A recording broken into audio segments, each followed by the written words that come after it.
हम्म। कल्पना कीजिए कि एक पुश्तैनी खेत है। कई पीढ़ियों से एक परिवार उस मिट्टी को सींच रहा है। कागजों पर वो पूरी तरह से उसी परिवार का है। टैक्स भरा जाता है, सारे दस्तावेज एकदम पक्के हैं। बिल्कुल, एकदम एक आम किसान परिवार की तरह। हाँ, तो अगर किसी इंसान का अपना खेत है तो उसके पास जब चाहे वहां जाने की आज़ादी होनी चाहिए। लेकिन जरा सोचिए कि उस खेत के मुख्य दरवाजे पर एक बड़ा सा लोहे का ताला लटक रहा है। और सबसे बड़ी विडंबना तो ये है कि उस ताले की चाबी। चाबी खुद जमीन के मालिक के पास है ही नहीं, वो सीमा सुरक्षा बलों के पास है। मतलब एक इंसान अपनी ही पुश्तैनी जमीन पर अजनबी बन गया है। वहां जाने के लिए उसे किसी और से इजाजत मांगनी पड़ रही है। देखिए, ये जो आपने बात कही ना, ये कोई रूपक या किसी उपन्यास की काल्पनिक कहानी नहीं है। हाँ। ये एक ऐसी जमीनी हकीकत है जो हर सुबह, मतलब सूरज उगने के साथ ही भारत पाकिस्तान सीमा पर दोहराई जाती है, विशेष रूप से पंजाब के इलाकों में।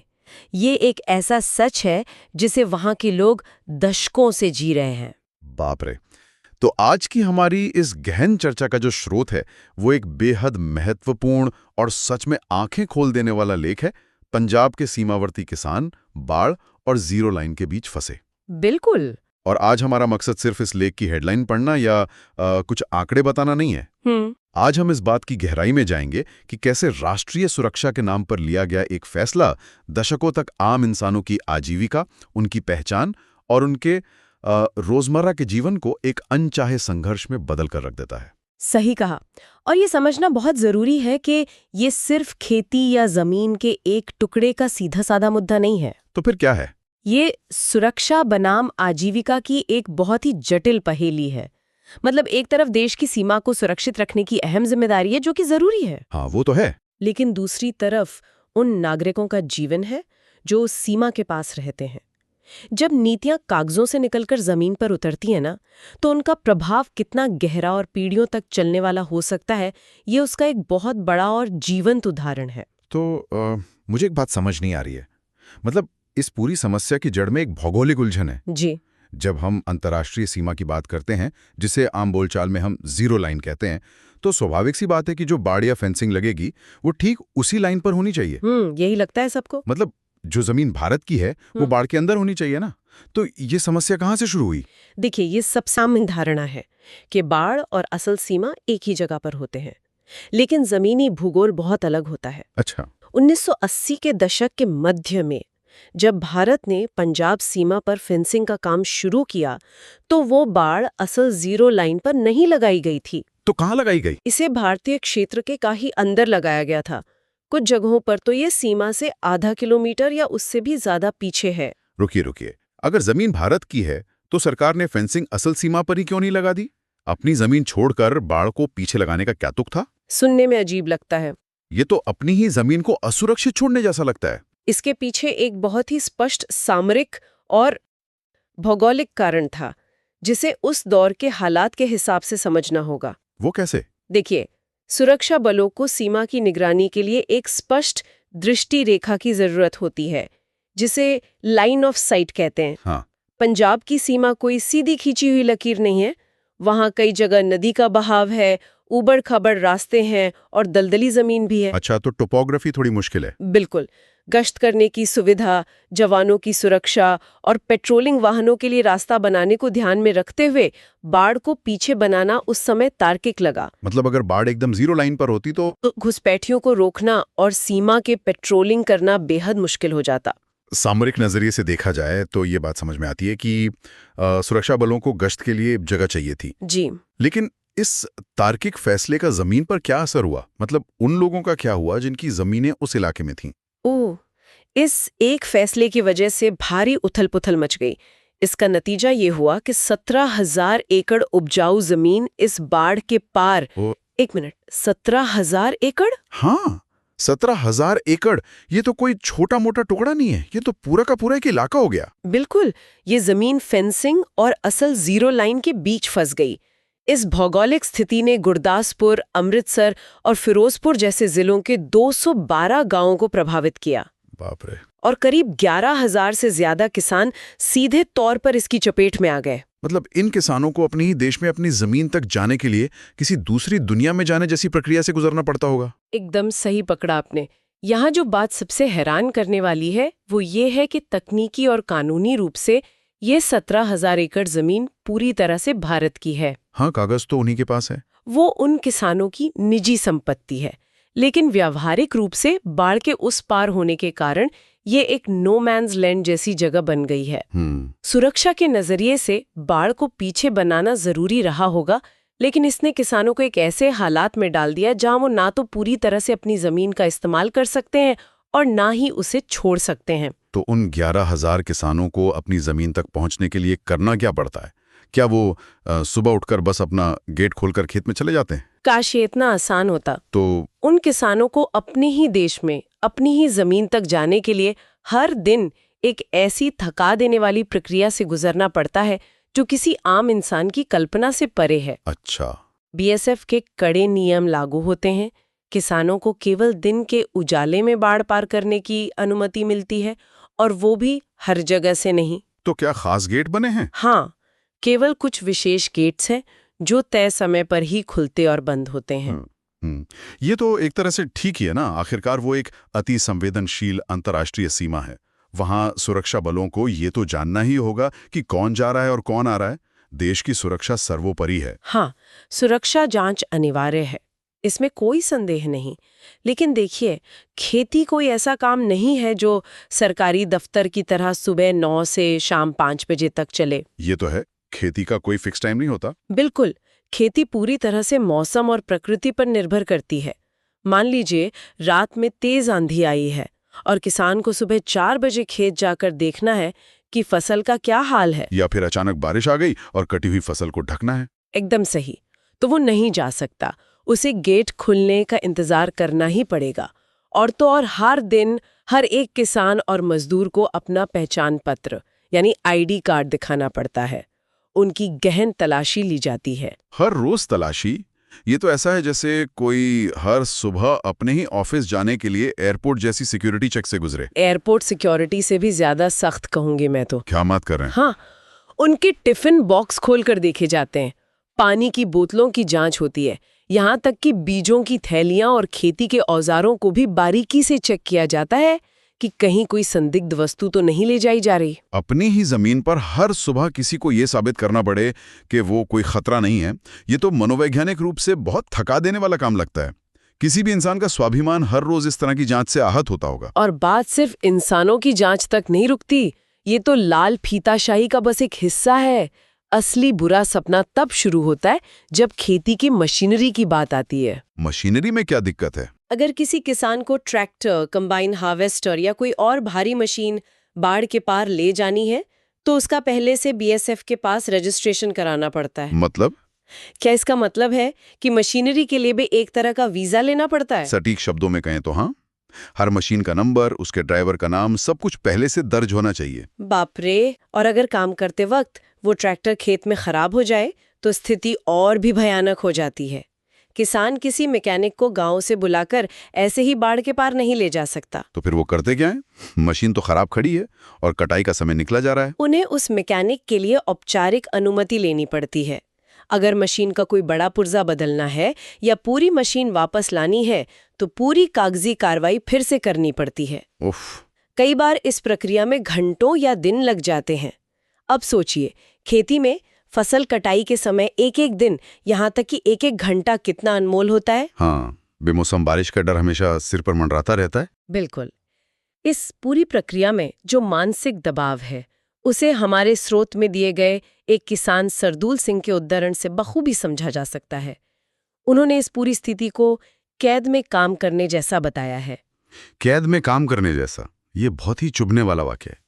एक किसान जिसका मिट्टी से, आजाद हवा और खुले आसमान से इतना गहरा रिश्ता होता है, वो खुद को हथकड़ियों में जकड़ा हुआ महसूस कर रहा है। और ये जकड़न सिर्फ बाढ़ पार करने तक सीमित नहीं है।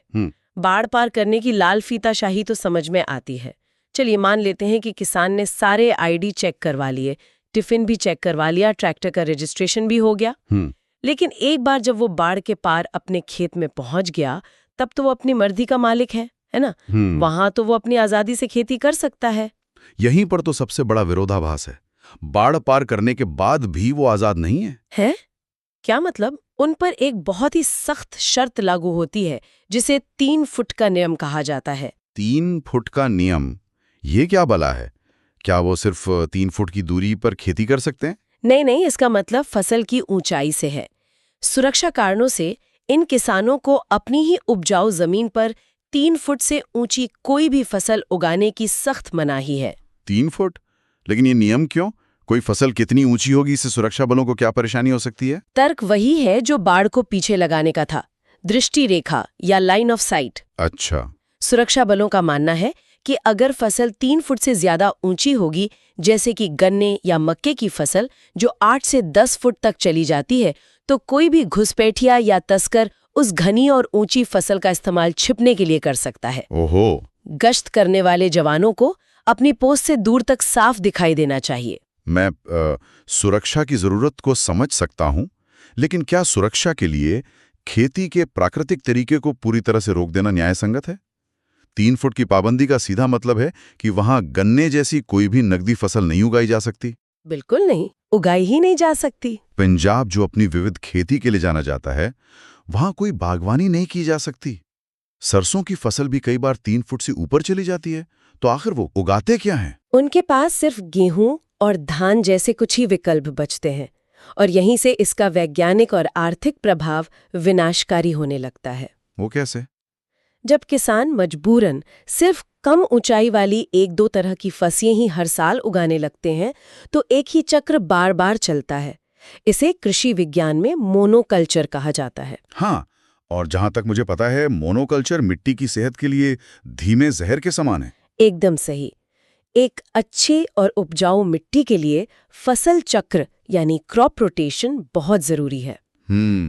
जब अलग अलग फसलें उगाई जाती हैं, जैसे कभी दलहन तो कभी तिलहन, तो मिट्टी को अलग अलग पोषक तत्व मिलते हैं और उसकी प्राकृतिक उर्वरक क्षमता बनी रहती है। लेकिन यहाँ तो वो कर ही नहीं सकते। जी, जब दशकों तक सिर्फ एक ही तरह की फसल उगाई जाएगी, तो जमीन कमजोर पड़ने लगती है, मिट्टी के पोषक तत्व खत्म हो जाते हैं। किसानों को मजबूरन भारी मात्रा में महंगे रसायनों और खादों का इस्तेमाल करना पड़ता है। और फिर भी पैदावार लगातार घटती जाती है। बिल्कुल, एक तरफ किसानों की कमाई कम हो रही है, दूसरी तरफ उनकी जमीन बंजर होती जा रही है। ये तो दो तरफा मारा है। एक तरफ सख्त सरकारी नियम और दूसरी तरफ घटती पैदावार की वजह से आर्थिक नुकसान। और तीसरी तरफ भी एक मार है जिसका कोई सरकारी इलाज नहीं है, आवारा पशु। आवारा पशु।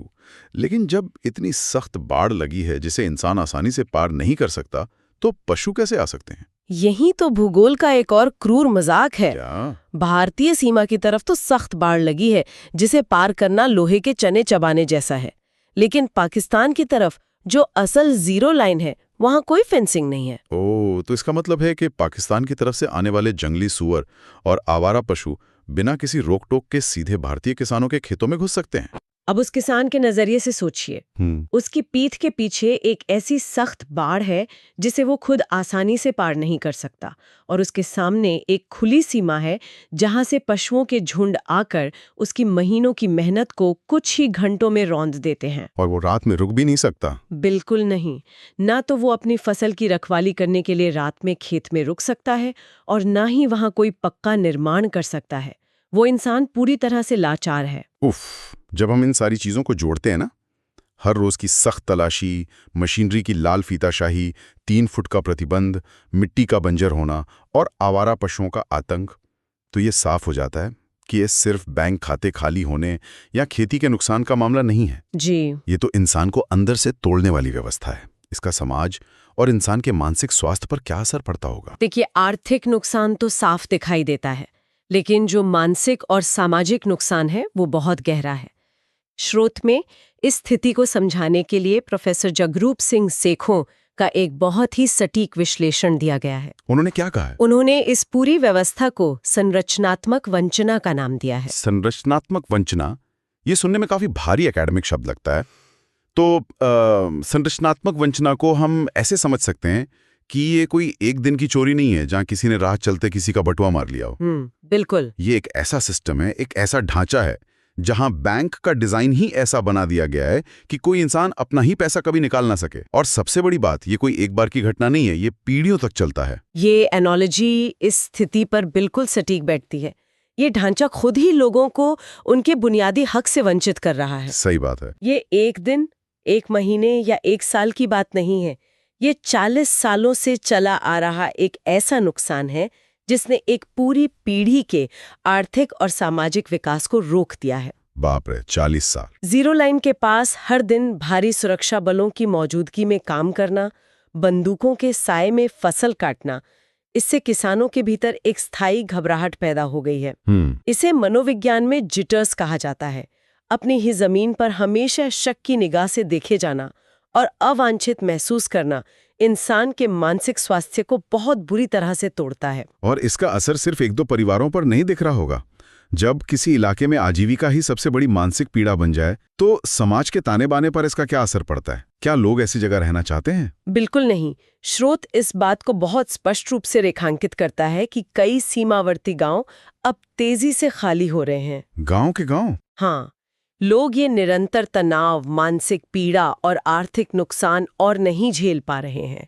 वे अपनी उन उपजाऊ जमीनों को, जो कभी सोना उगलती थीं, उन्हें छोड़कर शहरों या अन्य सुरक्षित जगहों पर पलायन कर रहे हैं। गांव के गांव वीरान हो रहे हैं। हाँ, इसका मतलब है कि ये सिर्फ कुछ लोगों का विस्थापन नहीं है, ये एक पूरी संस्कृति, एक किसानी सभ्यता का उस इलाके से धीरे धीरे मिट जाना है। सही कहा। कोई भी माता पिता उस घुटन में अपने बच्चों को बड़ा नहीं करना चाहेगा जहां खेत में जाने से पहले भी बंदूकधारी जवानों की अनुमति लेनी पड़े। जाहिर है, जब रोजमर्रा की जिंदगी ही एक अंतहीन संघर्ष बन जाए तो पलायन ही एकमात्र विकल्प बचता है। ये पूरी तस्वीर बहुत ही निराशाजनक लगती है।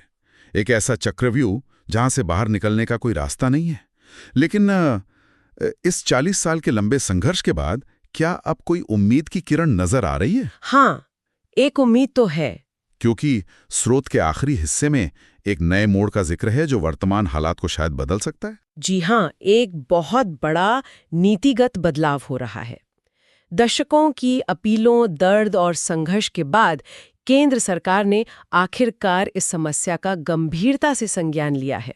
अच्छा, तो क्या कदम उठाया जा रहा है?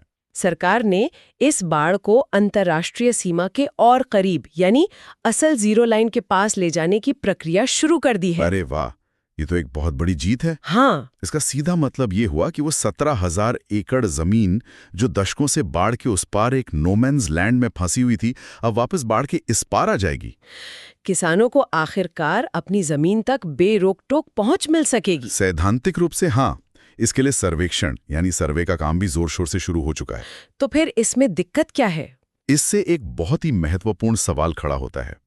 क्या ये सिर्फ एक कागजी जीत है या किसानों के जीवन में सच में कोई तुरंत बदलाव आएगा? मतलब? यहां सुरक्षा बनाम आजीविका की जो बहस है वो अपने अंतिम पड़ाव पर तो है, लेकिन किसानों के लिए ये स्थिति बहुत ही खट्टी मीठी है। रुकिए, खट्टी मीठी क्यों? जब सरकार ने बाढ़ खिसकाने का फैसला ले ही लिया है, जो कि उनकी सबसे बड़ी मांग थी, तो इसमें खट्टापन क्या है? उन्हें तो खुश होना चाहिए। खुशी तो है, लेकिन देखिए, ये कोई जादू की छड़ी नहीं है कि रातों रात सब ठीक हो जाएगा। हाँ, सरकारी काम है। बिल्कुल, सरकारी काम, और विशेष रूप से एक संवेदनशील अंतर्राष्ट्रीय सीमा पर लगी फेंसिंग को उखाड़कर नई जगह लगाना एक बहुत लंबी, खर्चीली और जटिल प्रक्रिया है।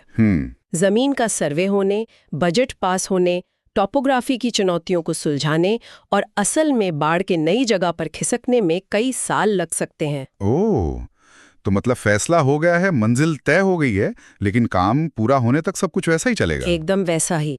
और जब तक ये जमीनी स्तर पर पूरी तरह से काम खत्म नहीं हो जाता, तब तक किसानों को उसी कैद में काम करना पड़ रहा है। बाप रे। उनके लिए आज का दिन भी कल जैसा ही है। उन्हें आज भी हर सुबह वही आईडी कार्ड दिखाने पड़ रहे हैं, उनके टिफिन बॉक्स आज भी चेक हो रहे हैं, ट्रैक्टर का रजिस्ट्रेशन आज भी वैसे ही हो रहा है, और 3 फुट का नियम आज भी सख्ती से लागू है। तो आज़ादी का वादा तो मिल गया है, लेकिन आज़ादी अभी आई नहीं है।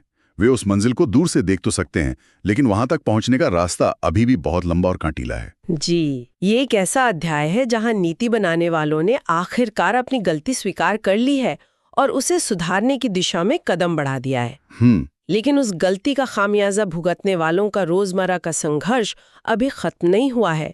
भूगोल और ब्यूरोक्रेसी ने मिलकर एक आम इंसान की जिंदगी को जो इतने दशकों तक उलझाए रखा, उसे पूरी तरह से सुलझने में अभी भी बहुत वक्त लगेगा। तो आज की इस गहन चर्चा को अगर हम समेटें तो ये साफ है कि एक लकीर, एक लोहे की बाड़ सिर्फ दो देशों के बीच नहीं खिंचती। बिल्कुल सही। जब वो गलत जगह खिंचाती है ना, तो वो इंसानों को उनके बुनियादी अधिकारों, उनकी अपनी जमीन और उनके मानसिक सुकून से भी काट देती है। हमने देखा कि कैसे 1980 के दशक के एक फैसले ने 11,000 किसानों को अपनी ही पुश्तैनी जमीन पर घुसपैठिया जैसा महसूस करा दिया। जी।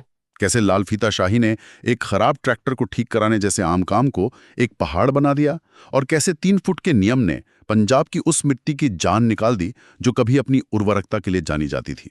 और इस पूरी चर्चा का सबसे अहम बिंदु है संरचनात्मक वंचना को समझना।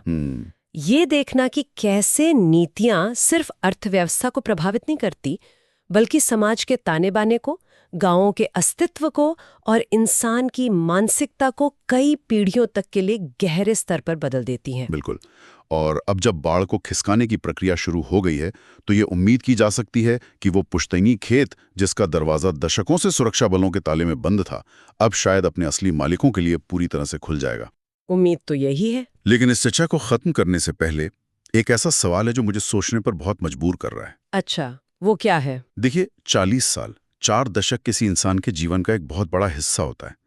जिन किसानों ने 40 साल तक भारी सुरक्षा बलों की निगरानी में एक सीमित दायरे में खेती की है, हर रोज बंदूकों और चेकपोस्ट के साई में अपने खेत जोते हैं। जब ये बाढ़ असल में पूरी तरह से हट जाएगी, तो क्या वो जमीन और वो इंसान कभी सच में सामान्य महसूस कर पाएंगे? ये तो है। एक ऐसी पूरी पीढ़ी जिसने हमेशा डर, लाल फीताशाही और सख्त नियमों की बेड़ियों में रहकर बीज बोए हैं, क्या वो अचानक मिली इस आजादी को अपना पाएगी? या फिर वो मानसिक बाढ़, वो हर सुबह आईडी चेक करवाने की आदत उनके दिमाग में हमेशा के लिए खड़ी रहेगी? ये बहुत गहरा सवाल है। ये एक ऐसा सवाल है जो लोहे की बाढ़ हटने के बाद भी शायद लंबे समय तक वहां की हवाओं में